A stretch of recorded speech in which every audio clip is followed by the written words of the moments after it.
నమస్కారం.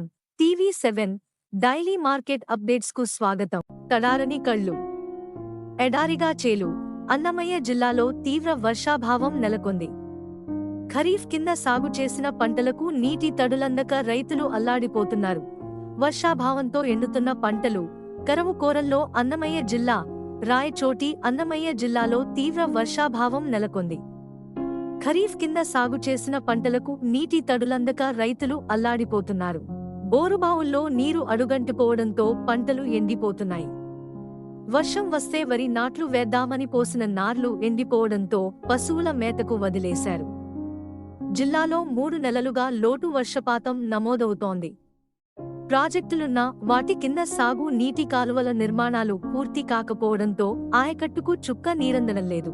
ఖరీఫ్ కింద జిల్లాలో 65,386 హెక్టార్లలో పంటలు వేయాల్సి ఉండగా కేవలం 27,692 హెక్టార్లలోనే సాగయ్యాయి.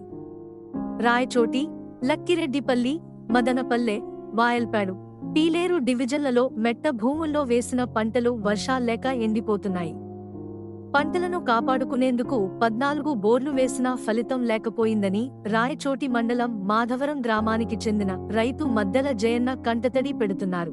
ఖరీఫ్ పంటలకు వర్షాభావం వెంటాడింది. వారం రోజుల్లో వర్షం రాకుంటే జిల్లా రైతులంతా నష్టపోతారు. వరి 40% లోపే సాగైంది. పంటలను పరిశీలించి ప్రభుత్వానికి నివేదిస్తాం అని జిల్లా వ్యవసాయ శాఖాధికారి చంద్రానాయక్ తెలిపారు. ఇలాంటి మరిన్ని అప్డేట్స్ కోసం వాచ్ చేస్తూనే ఉండండి టీవీ7.